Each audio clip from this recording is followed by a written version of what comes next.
All right, quick question for you. If I offered you two coffees right now, one small for $2 or a large for $5, which would you pick? Most of us would do the math. We'd think, okay, the large is more than double the price, I'll take the small.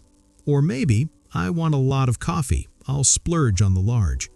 It feels like a simple choice between A and B. Your brain weighs it. Now let me add a third cup, a medium, for $4.80.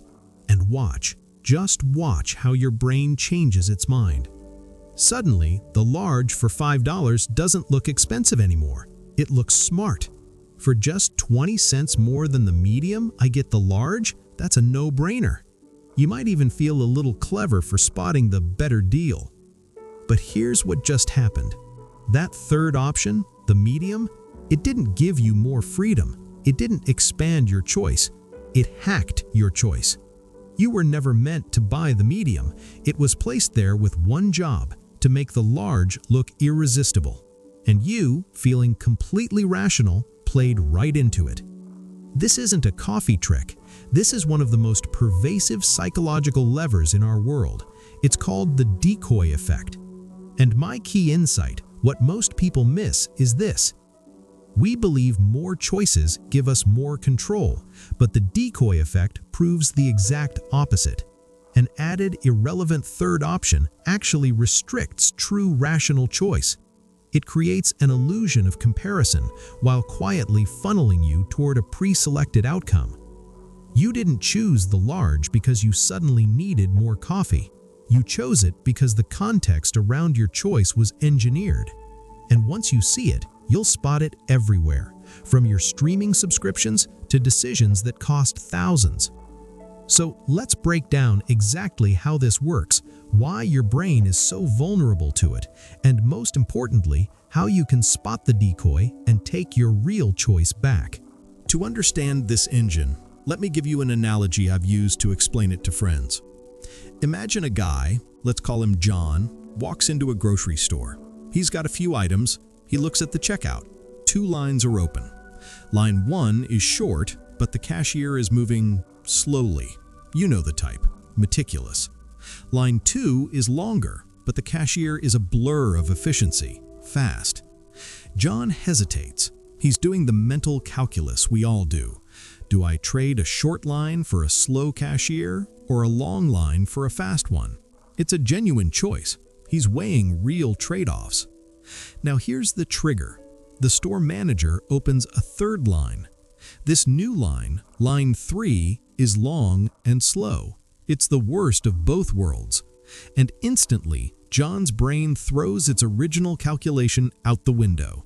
He doesn't even look at the first line anymore. He beelines for line 2, the long but fast one. It now feels like the obvious, correct choice. But here's the crucial part. Line 2 didn't change. The cashier didn't speed up. The number of people didn't shrink. Nothing about the option itself improved. The only thing that changed was the context. The introduction of a terrible third option, the decoy, made a merely good option look spectacular by comparison. That is the decoy effect in its purest form. The decoy's only purpose is to be rejected. Its entire value is in making one specific other option look unbeatable. So why does our brain fall for this so easily? Because we are not built to judge things in isolation. We are brilliant comparators. We are terrible at asking, what is this absolutely worth? We are phenomenal at asking, is this better than that? This comes from a deep-seated cognitive shortcut. In nature, comparing this berry to that berry kept us alive. Assigning abstract value to a single berry didn't matter. Marketers and designers know this. They know that in a vacuum, you might say no. But in a carefully arranged comparison, you'll say yes. The formal term for this is asymmetric dominance.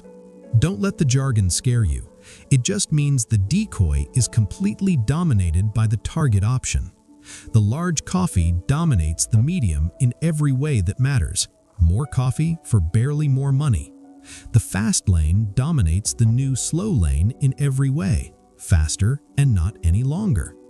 The decoy is the ugly sibling placed next to the promoted child, just to make the promoted child shine. And once you understand that mechanism, you start seeing the scaffolding behind choices you thought were free.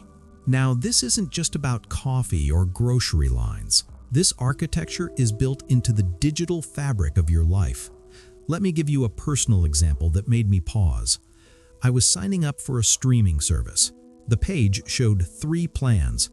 Basic for $9, but it was limited, no HD. Premium for $18, 4K, multiple screens, the works. And right in the middle, Standard for $17. I stared at it. My brain did the instant calculation. The premium plan is just $1 more than Standard.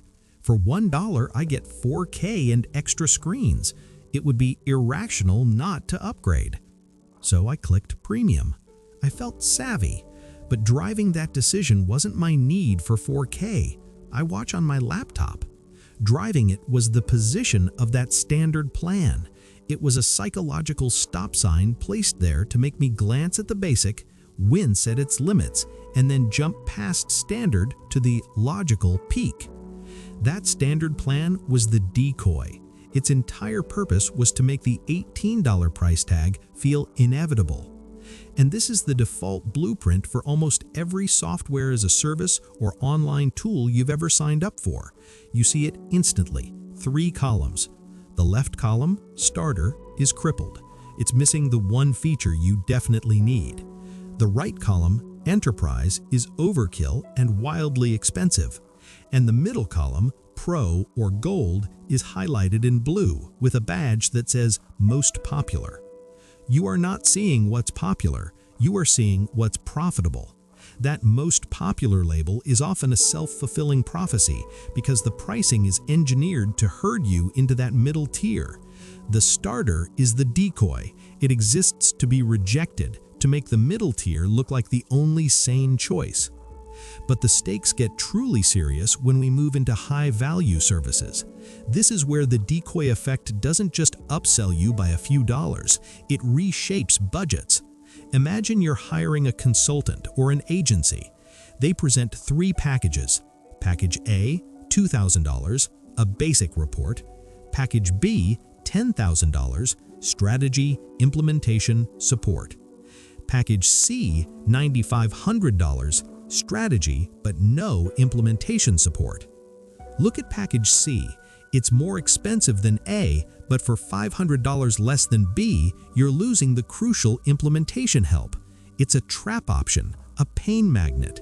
Your brain, seeking to avoid pain and maximize value, dismisses A as too light, recoils from C because it's cheaper but broken, and lands on B as the comprehensive, safe choice. You just experienced a $5,000 upsell, not because Package B's value suddenly became clear, but because Package C was placed there to make the jump from 2K to 10K feel like a rational step, not a quantum leap. This is no longer about popcorn. This is about your business capital, your project funds, your life savings being gently guided into a more expensive lane by a decoy that was designed to be a roadblock. So the question becomes, how do you immunize yourself? How do you spot the scaffolding and make the choice that's right for you, not for the architect? It's not about avoiding all menus, it's about changing how you read them. I've developed a simple 3-step ritual, a pre-choice protocol. It's what I use. Rule 1.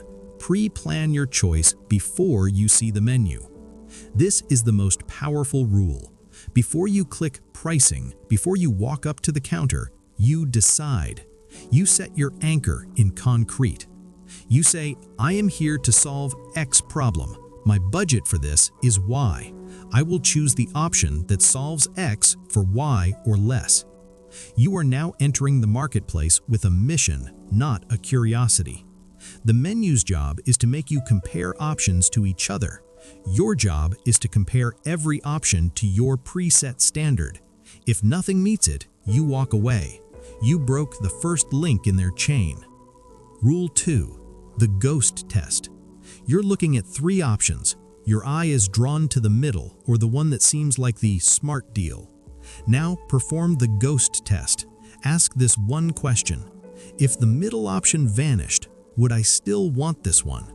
If the answer is no, or even I'm not sure, then you are under the influence of the decoy. Your desire is not for the thing itself, but for its superiority over the decoy. That is a fake desire. Let it go. Look back at your pre-plan from Rule 1. Rule 3. Focus on your use, not their value. This attacks the core logic of the decoy. We get hypnotized by value math. Only 50 cents more for the large, only $1 more for 4K. But you cannot bank value per ounce. You can only bank dollars. So you must ask, will I use the extra? Or am I just buying a better spreadsheet cell? If you buy the large popcorn and throw half away, you didn't save money, you paid a premium for trash. If you get the 256 gigabyte phone but only use 40 gigabytes, you bought empty, expensive air. Efficiency is meaningless if the output is waste. It is always better to overpay slightly for exactly what you need than to get a great deal on a bundle of excess that becomes a burden. This protocol turns you from a passive comparator into an active auditor. You are no longer playing their game of which is better. You are playing your game of does this fit? Now, let's pivot for a moment, because some of you watching this aren't just consumers, you're creators, founders, or you sell a service. And you might be thinking, is using this effect always wrong? It's a vital question, and my stance is this. The decoy effect is a tool, and like any tool, its morality depends on the intent of the hand holding it. The ethical use. Clarity. Imagine a customer has a complex problem. They're overwhelmed. You offer 3 versions of your service. A simple self-serve option for a straightforward need, a comprehensive full-service option for the deep, messy problem, and a middle option that's deliberately structured to show why it's a bad fit for most. It's priced too close to the premium but lacks the crucial transformative component. Here, the decoy isn't a trick, it's a clarifier. Its asymmetry helps the customer see the logical leap to the solution that will actually serve them.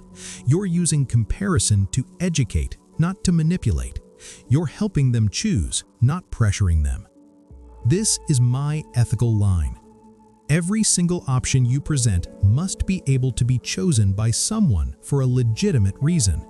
If you design a decoy that is only there to be rejected, a product you'd be embarrassed to sell, a service tier you know delivers poor results, you are no longer guiding. You are manufacturing regret to engineer an upsell.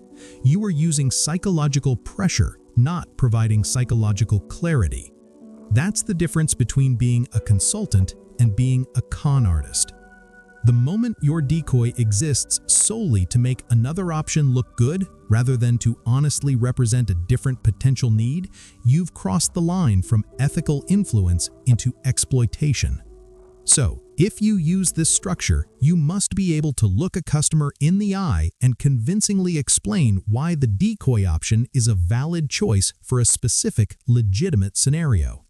If you can't, you're not building trust, you're building a trap. So what's the end goal here? It's not to leave you paranoid, analyzing every menu for hidden traps. That's exhausting. The goal is a quiet shift in identity. You move from being a passive shopper reacting to the choices presented to being a choice-aware architect. You now understand that every set of options has a designer, and that designer has an intent. Your new superpower isn't spotting every decoy, it's the ability to step back and ask, what game am I being asked to play here? And then you have the calm confidence to decide, do I play or do I walk away and play my own game instead? Being smart with your money isn't about finding the best deal on the board. It's about knowing deep down if you even need to order from that board at all. It's realizing that the most powerful financial decision you can make often happens before you see the first price. And speaking of powerful forces that work on us before we even think about price, In the next video, we're pulling back the curtain on what is perhaps the most irresistible price in the world. A price so powerful it can make us abandon logic, overlook value, and make choices that defy all our own rules. We're talking about the power of free. Why does getting something for $0 feel so good that we'll often choose it over a better option that costs just a few dollars? Make sure you're subscribed. Hit that like button if this breakdown of the decoy effect helped you see choices differently. And let me know in the comments, where was the last time you realized you were probably influenced by a decoy? Was it a subscription, a car, a coffee? Thanks for watching. I'll see you in the next one.